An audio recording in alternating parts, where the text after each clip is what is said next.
Mila esker etortzeagatik, hasiko gara bigarren hitzaldiarekin. Gaia da Kataluniako dagoen egoera eta, bueno, gurekin dago Albert Botran, él es diputado de la CUP y bueno, la gente que hemos organizado esta conferencia le agradecemos pues que en días agitados como estos pues venga aquí y esté con nosotros. Él hablará aproximadamente 45 minutos, luego haremos un turno para que todo el mundo se exprese y... Bueno, pues gracias por estar aquí, por esta sala tan llena, también acompañados también de las imágenes de Ovidi Montllor. Supongo que muchos de vosotros ya le conocéis. Para los que no, la gente de Aldarrikatus, el próximo miércoles me han dicho que os avise que han organizado una charla para conocer este cantautor que significó tantas cosas para nuestra historia cultural, que era alguien del país valenciano, pero que tuvo muchos vínculos en Cataluña y que es uno de los grandes olvidados después de la transición, precisamente por ser una de las voces críticas con lo que sucede en la transición. Así que sí que me siento muy bien acompañado. Gracias también por haber vuelto a pensar en mí. Hace poco que estuve aquí en el ICATeneo, no sé si algunos de vosotros o de vosotras estuvisteis en la anterior vez que vine a hablar. Por esta razón lo he intentado montar un poco distinto para que nadie pues se sienta que está escuchando exactamente lo mismo que la otra vez. Es verdad que las cosas han cambiado bastante desde que vine la anterior vez, entonces todavía estamos debatiendo sobre qué debíamos hacer en relación al nuevo gobierno, y ahora ya pues lo que podemos debatir luego es si os gusta más lo que hemos hecho o menos, pero ya está hecho,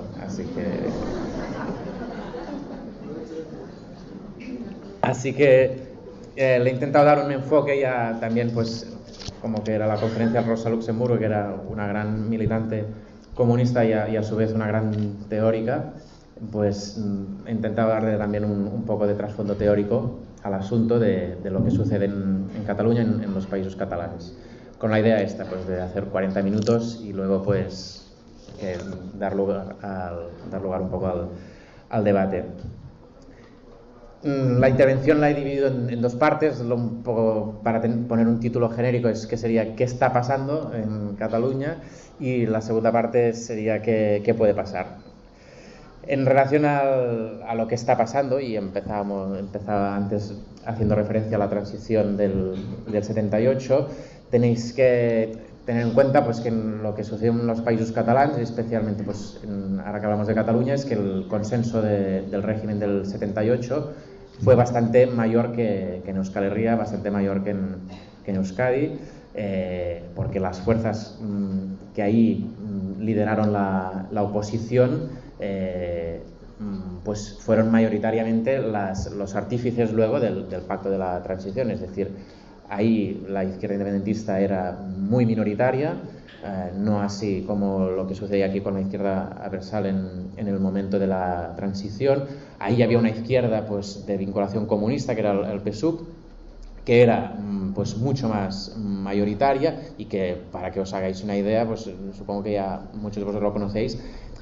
uno de sus representantes es redactor de la Constitución española, como lo es también un representante de Convergencia y Unió, ¿no? Entre esos grandes partidos, PSUC, los socialistas, que también pues fueron un partido clave, que gobernaron durante muchísimos años las principales ciudades de Cataluña, pues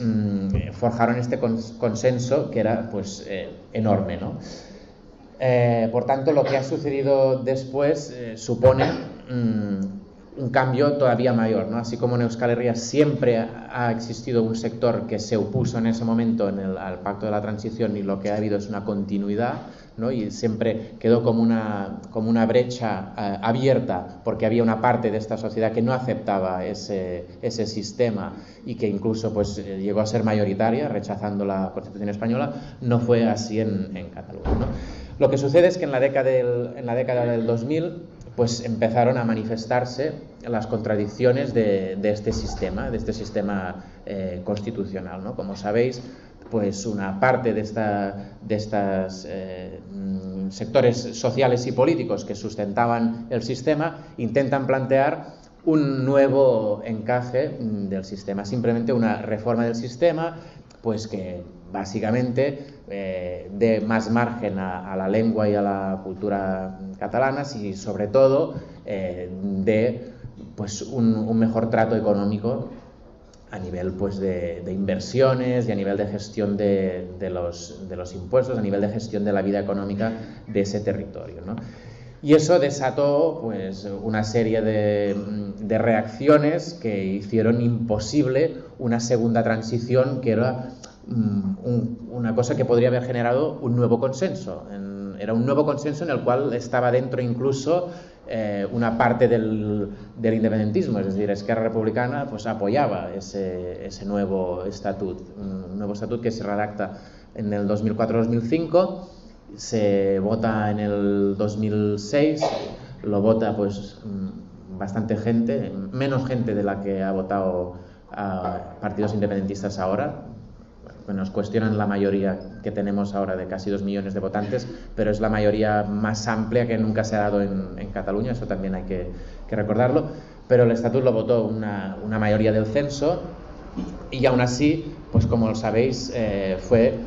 recortado por el tribunal, por las Cortes españolas y recortado por el Tribunal Constitucional español, ¿no? Esa fue una de las reacciones que provocó pues que ese pacto de la transición se fuera deteriorando de tal forma que cada vez más sectores se salieran de esa idea de sistema político, de esa idea del reparto del poder político y por tanto del reparto del poder económico, ¿no? Había empezado esta crítica ya de base pues con movimientos como las primeras manifestaciones por el derecho a decidir, eso estoy hablando del febrero del 2006, ahora se van a cumplir 10 años. Luego hubo también una gran manifestación en diciembre del 2007, muy ligada a la protesta y a la indignación social por la crisis de las infraestructuras. En ese momento pues el Estado estaba priorizando la inversión en la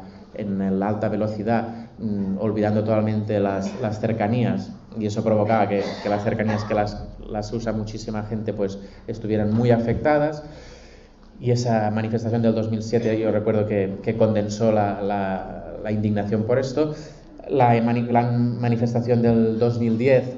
lo fue en reacción al Tribunal Constitucional, es decir, al recorte de este estatuto. Y a lo largo de 2009, 2010, 2011 hubo el proceso de consultas populares que se dio, pues empezó en un pequeñísimo pueblo de 5.000 habitantes, desató también la reacción pues del Estado, de tal forma que a veces cuando la reacción es desproporcionada y puedes aguantarle el pulso bien al Estado, pues al final acaba beneficiándote, ¿no? Y entonces fue una victoria que un pueblo de 5.000 habitantes se impusiera a la Fiscalía, al Gobierno y a la Falange que fue a manifestarse, ¿no? Eso fue en septiembre del 2009 y a lo largo de 3 años se reprodució en 550 municipios las consultas que llevaron a votar a 1 millón de personas, ¿no? En un proceso muy organizado desde la base, que llevó a la politización de muchísima gente. Yo lo pude experimentar en mi municipio, pero es así en casi todos, es decir, se incorporaba gente sin carnet, sin militancia, porque le parecía pues una iniciativa nueva, y eso está en la base de lo que luego ha sido este movimiento tan potente del independentismo popular, de las grandes manifestaciones que han sido pues la del 12, 13, 14 y 15, ¿no? Es en este momento en el que el independentismo pues deja de ser minoritario, sobre todo por esta crisis del autonomismo, por esta crisis del sistema del autonómico pactado en el 78, y además con una ventaja. Este independentismo lleva la iniciativa, porque si estoy hablando de los años 6, 7, 8, lleva la iniciativa en el momento en que estalla pues la triple crisis que llamamos siempre en la CUP, ¿no? La crisis socioeconómica, la crisis democrática y la crisis nacional. La nacional es la que estoy hablando hasta ahora, la económica ya la conocéis, es decir, la crisis del sistema capitalista que en Europa pues tiene bastante incidencia y aún más, todavía más en los países y regiones del sur de Europa, que se manifiesta pues también con las huelgas generales. En el caso de Cataluña pues en el 2010 hubo una huelga general y en el 2012 hubo dos más. Y finalmente, en la crisis democrática, pues que no nos representan, esta crisis de los escándalos de corrupción que iban aflorando y que, pues, en este caso, pues, tienen en el 15M también un hito, que fue el 15 de marzo de mayo del 2011, ¿no? Cuando todo esto estalla, el independentismo ya tiene una inercia, una dinámica movilizadora, una organización de base que le da una cierta ventaja, ¿no? Y con la crisis económica que ahonda las contradicciones sociales, pues una forma de responder a esa crisis y a esa triple crisis es la alternativa independentista. Eso es lo que le ha dado fuerza al independentismo en los últimos años, que ofrecía una alternativa más o menos tangible, más o menos pues que la gente puede creer que a corto plazo es posible una redefinición del poder y una redefinición de la relación de la sociedad con el poder, y por tanto, aunque pues no lo hagamos explícito, pero nos estamos refiriendo también a una reorganización de la economía, por tanto, a corto plazo, ¿no? Y una cosa pues tangible, ¿no? Al final estamos hablando pues eso de unas bases económicas también que se erosionan, una pequeña y mediana burguesías que veían en peligro pues estas bases económicas de su encaje, de su posición en la sociedad, es decir, pues por causa de la falta de inversiones del Estado, del deterioro de las infraestructuras, por causa de ver cómo de la crisis sale fortalecido solo las grandísimas empresas y el capital financiero, y todavía aún así las medianas y pequeñas empresas se ven castigadas por la crisis. Eso provoca un cambio de actitud política en esta pequeña y mediana burguesía que se manifiesta, por ejemplo, en que las respectivas patronales empiezan a tomar rumbos distintos. En Cataluña hay, como en Euskadi Herria, supongo, hay distintas patronales. La gran patronal es el Fomento del Trabajo Nacional, cuyo presidente luego pasó a ser lo de la COE, es decir, el Fomento sería la COE, serían pues esas grandes empresas que se forjaron a partir de los monopolios del franquismo en gran medida. Y luego hay pues patronales de la pequeña y mediana empresa que han sido pues mucho más partidarias del derecho a decidir, mucho más partidarias de respetar lo que el pueblo de Cataluña decida, incluso si eso implica la ruptura y por tanto la independencia. Eso por lo que respecta a estas pequeña y mediana burguesías. Y luego, por supuesto, las clases populares también con la crisis económica vieron pues sus bases económicas pues muy erosionadas, especialmente pues con la sobreexposición al crédito, y luego por tanto la crisis de la vivienda, los recortes en servicios públicos y las altísimas tasas de paro, ¿no? Esta situación de crisis junto, pues en conclusión, con este movimiento que ofrece una alternativa tangible, una alternativa real, en base a una movilización, en base a un proyecto que es creíble, es lo que nos traen a la situación actual, en la cual pues te encuentras con una situación prerupturista en una parte del territorio del Estado, en una parte de los països catalans, que es Cataluña, ¿no? Eso es pues más o menos una exposición de lo que pasa. Entre medio también surge no, porque nosotros venimos de antiguo, venimos de los 80, pero ya os he dicho que el independentismo era minoritario, y si el independentismo era minoritario todavía lo era más el independentismo revolucionario o el independentismo socialista o el independentismo anticapitalista, que nos podríamos llamar de las tres formas. Todavía éramos más minoritarios, ¿no? Es decir, una gran travesía del desierto que empieza a emergir paralelamente o muy conectadamente con todo lo que explico, hasta que en las elecciones del 2012 pues la CUP sacó estos 130.000 votos que la situaron en el Parlamento de Cataluña con 3 diputados, ¿no? Nosotros pues somos también causa y a su vez consecuencia de todo este proceso. El peso que tiene la CUP es a su vez un dinamizador de este proceso, porque no hay que olvidar que la primera consulta a la que hablábamos en Arenys de Munt la dinamizó la candidatura de Unitat Popular de ahí, de ese municipio en cuestión, pero luego pues nuestro crecimiento también se ha dado pues aprovechando este crecimiento en global de la alternativa independentista, ¿no? Entonces, ¿qué puede pasar? Pues lo cierto es que desde un punto de vista un poco desde el escepticismo podríamos encontrar pues alguien como un cierto escepticismo optimista, pero alguien como el antropólogo Manuel Delgado, que es pues alguien importante a tener en cuenta porque representa un poco la evolución de algunos sectores políticos del país. Es alguien pues que venía de militar en el PSUV, como decíamos, es decir, en la izquierda mayoritaria y la izquierda que aceptó el régimen del 78, y él lo explica como un día el partido le dijo que tenía que aceptar la rojigualda y él por disciplina pues aceptó la bandera española, la rojigualda, y es alguien que ha ido pues luego evolucionando y hoy pues apoya a la CUP y fue en las listas de la CUP. Él lo contó porque pues apoyaba el independentismo y en un artículo en su blog llegaba pues desde un cierto pues eso, escepticismo optimista, decía: es probable que al final de todo esto los de siempre recuperen el control, es decir, que haya pues un cierto movimiento, una situación de ruptura, pero las clases que tienen tanto poder y más en situaciones como las de hoy de globalización y sin un contramodelo al que le tengan miedo, a las clases dominantes pueden recuperar el control, ¿no?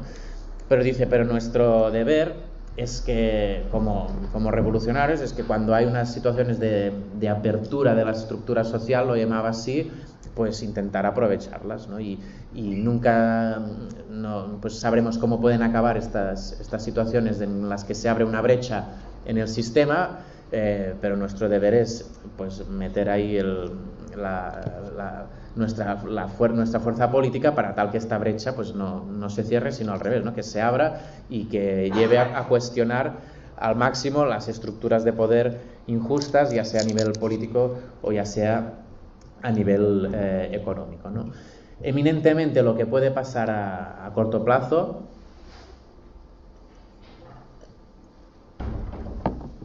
en Cataluña son cambios de tipo político, no tanto cambios de tipo social o económico. No estamos pues a las puertas de una revolución social, de una revolución en el sistema pues de generar y repartir la riqueza. No estamos a las puertas de un cambio que implique pues un gran trasvalso en la organización de las clases sociales, pero sí que es verdad que si entendemos que las revoluciones son un desplazamiento de las clases, como las llegó a definir en un escrito concreto Lenin, un desplazamiento de las clases, lo que hoy estaríamos viviendo como una revolución política en Cataluña sería el desplazamiento, el cuestionamiento, no sé si las llegaremos a desplazar, de la clase dominante, entendida como la élite que existe en Cataluña, que es esta oligarquía, que es la que principalmente se opone al proceso independentista, que es ese capital financiero, que son esas grandes empresas de servicios básicos que vienen de los monopolios, las grandes empresas de infraestructuras, etcétera, etcétera, que tienen ya pues un sistema montado por el cual se benefician de todo el funcionamiento de nuestra sociedad, y que cuanto menos cosas se muevan, mucho mejor, ¿no? Son empresas que se benefician de su buena relación con los principales partidos que gestionaron la transición y que han gestionado el poder desde entonces, y por tanto con la dinámica de puertas giratorias. Son empresas que se benefician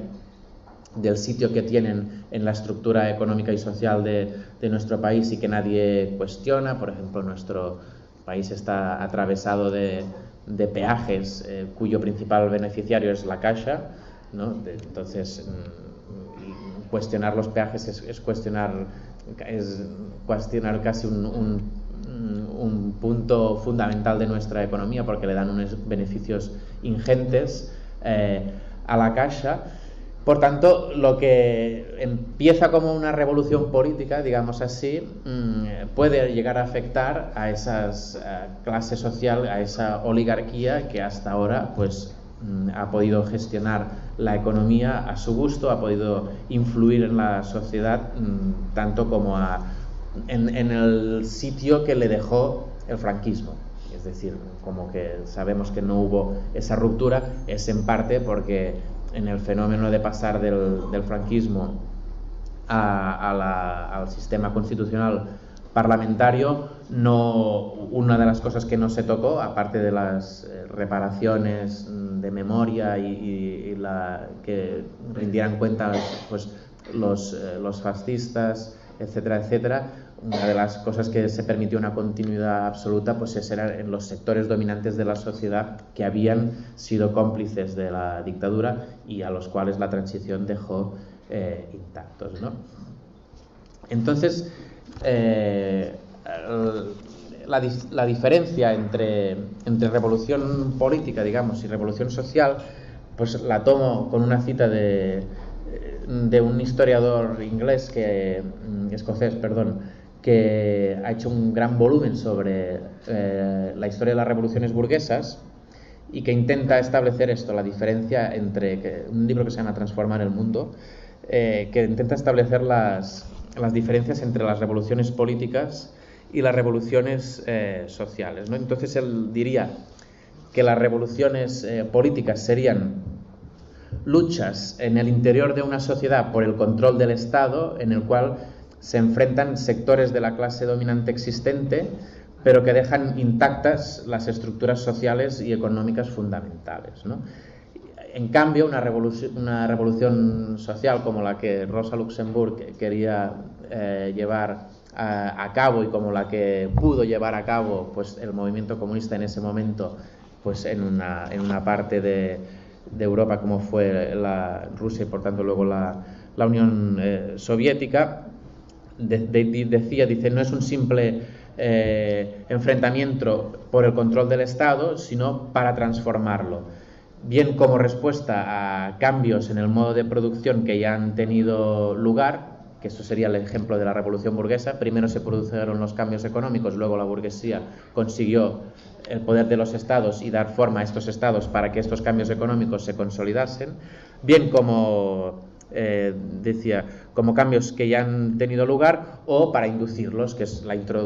intención de la revolución social en sentido pues socialista o postcapitalista, ¿no? Para desde el poder político poder hacer esos cambios tal como se entendía la revolución social en ese momento, ¿no? Poder hacer esos cambios en el modo de producción, ¿no? Pero al final este mismo autor, que intenta establecer esta diferencia tan nítida entre lo que son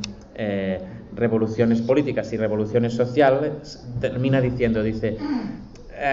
algunas revoluciones que consideradas en ellas mismas parecen ser simples revoluciones políticas, son de hecho el episodio inicial o final de una revolución social más amplia, ¿no? Aquí lo dejo, ¿no? Si lo que estamos viviendo en algunos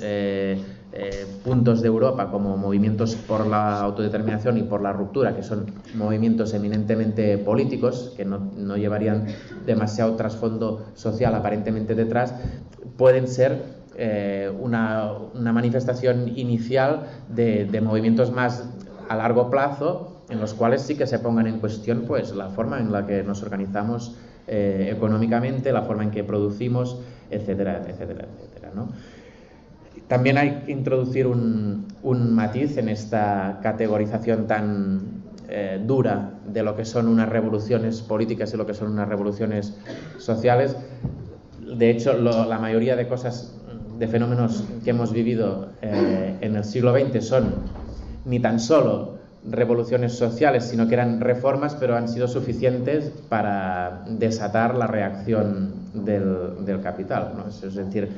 podríamos decir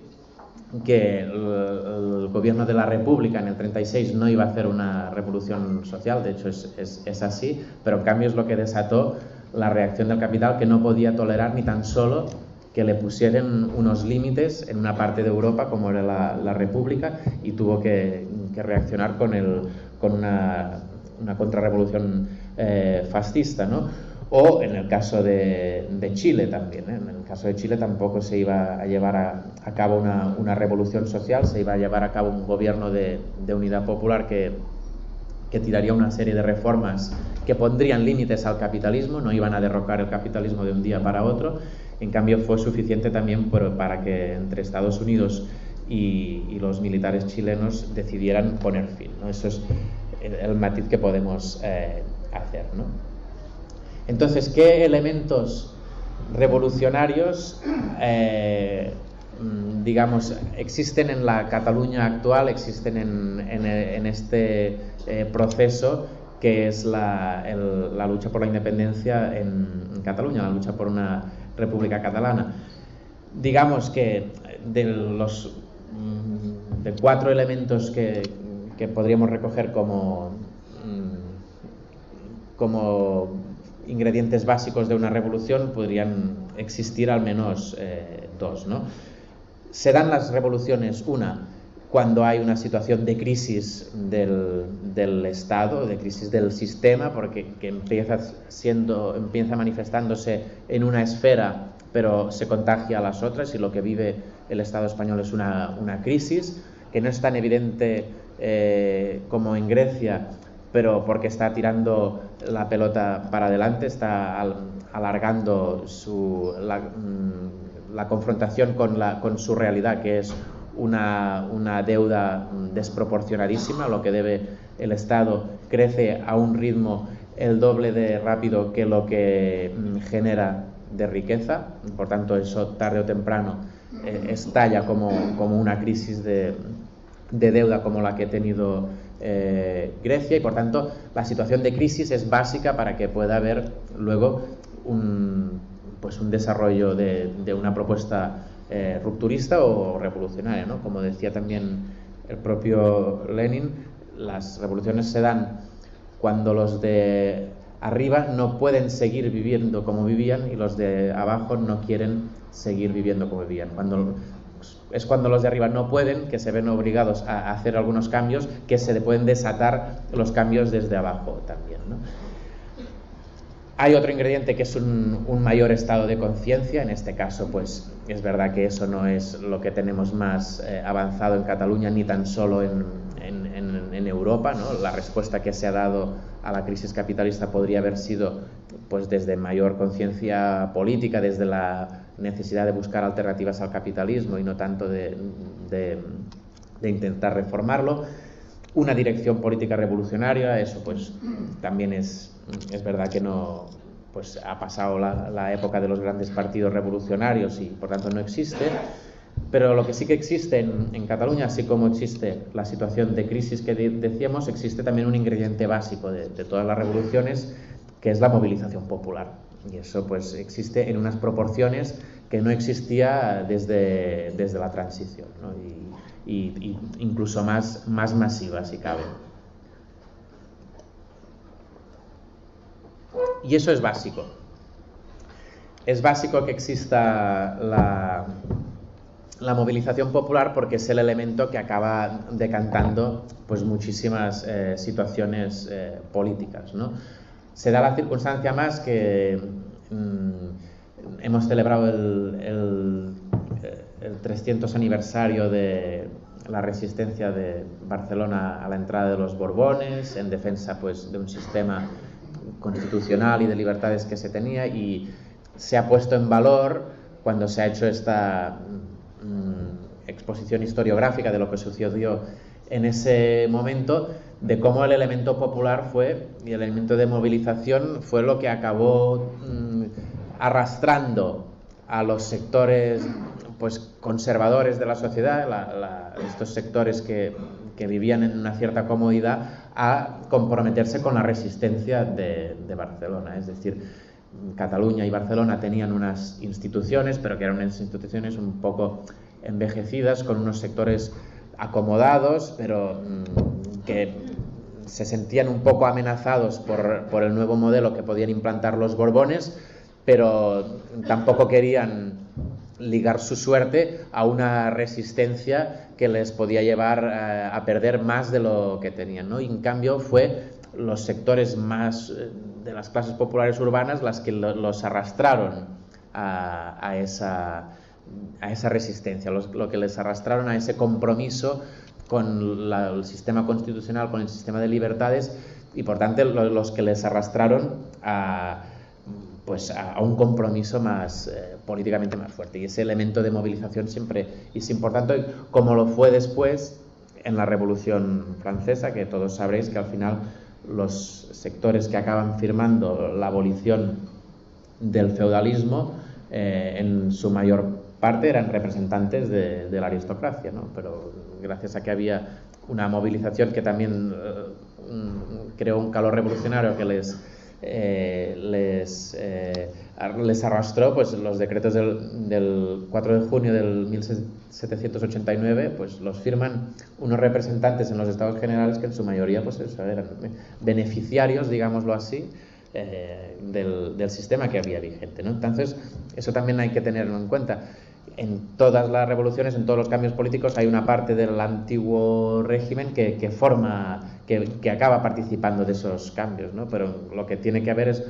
una gran movilización que sirva para arrastrarles, para que no puedan encontrar una salida pues pactista, una salida de reforma, de maquillaje cosmético, sino que marque la dinámica la gente organizada de base, la gente movilizada, la gente que tiene claro que el objetivo último pues son esta transformación en profundidad, ¿no? Bueno, ya por último, también para hablar a través de otro gran teórico como era Daniel Ben Said, que también estableció pues los elementos de una revolución. Yo creo que también ofrece 4 elementos en parte pues coincidentes como los que acabo de exponer, o más que elementos, una serie de fases que pasaría una revolución política, que es partir de la crisis como primera fase, partir de un momento en que existe dualidad de poderes, partir de un programa que sintetiza la voluntad popular, un programa que se socializa y resulta ser pues mayoritario, y luego la última fase del acceso al poder político, ¿no? Yo creo que no estamos todavía en esta fase de la crisis, de que no se termina de consolidar el sistema pues político. Hay una crisis abierta en Cataluña, eso es clarísimo, y la crisis económica tampoco está cerrada, y por tanto lo que no estamos en la fase de dualidad de poderes, aunque sí que con todo este proceso independentista se abre la posibilidad de que se genere esta dualidad de poderes, en el sentido que estamos amenazados de que se pueden intervenir las instituciones catalanas, se puede suspender la autonomía de tal forma que obligarían al pueblo catalán a generar una nueva institucionalidad, a generar una especie de contrapoder, que se habla muchas veces de si podría ser una asamblea de cargos electos, etcétera, etcétera, ¿no? Entonces, no estamos en un esquema tan distinto al que ha existido en otras situaciones revolucionarias. Cuando nos referimos al programa, pues yo creo que también en los últimos años de crisis se ha socializado bastante unos mínimos de respuesta a la crisis económica, de respuesta a la gestión que ha habido injusta de la crisis, que quedarían bastante bien sintetizados en el plan de choque que proponía la CUP y parte del cual se aceptó por parte de Junts pel Sí, que ahora intentaremos que salga adelante, ¿no? Pues esos unos mínimos del derecho a la vivienda, de parar los recortes en servicios básicos, etcétera, etcétera. Ese sería el programa, y lo que quedaría como última fase revolucionaria sería el acceso al poder político, que este autor francés, Daniel Ben Saïd, establecía pues que debería producirse solo el acceso de los revolucionarios al poder político en un contexto de crisis y de aumento de la movilización social. Esto sería que sería necesario hacerlo con alianzas, eso por supuesto, porque no es mayoritario las fuerzas revolucionarias en los contextos de Europa occidental, y que aunque la correlación no permita obligar a los socios a cumplir todo lo que les lleves a comprometerse en un momento determinado, aunque no les puedas obligar porque la correlación no te sea tan favorable, sí que deberían pagar caro su incumplimiento. Es decir, sí que debes tener un programa suficientemente socializado para que si tus socios no lo cumplen, les salga caro y no pagues tú este incumplimiento, sino al revés, ¿no? Esas son las 4 fases. Entonces, yo expongo estas ideas de los ingredientes de lo que implica una revolución política, incluso de lo que puede implicar una revolución social, con la idea de darnos cuenta que los cambios que están sucediendo en Cataluña y que pueden suceder, pues tienen más profundidad de lo que podría ser pues simplemente un debate pues que llaman desde la izquierda estatal española lo llaman debate territorial, ¿no? No es eso, es un movimiento que responde a cuestiones más de fondo y que por tanto puede ser que las transformaciones que acabe llevando a cabo sean pues eso, más de fondo. No nos olvidemos que al final España es un Estado muy consolidado dentro de un sistema de estados que es la Unión Europea y que forma parte de la OTAN y que forma parte, etcétera, etcétera, de tantos organismos, y que al final cuestionar la soberanía de este Estado, cuestionar su legitimidad, es cuestionar muchísimas cosas de cómo se organiza la política y cómo se organiza la economía en este rincón del mundo que tiene tantísima influencia como es la Unión Europea, ¿no? Yo he querido hacer este enfoque un poco más teórico de la situación y daría por terminar mi intervención con la idea pues que ahora podamos abordar el debate sobre las cuestiones que he planteado o sobre lo que encontréis interesante de la situación actual en Cataluña. Muchas gracias.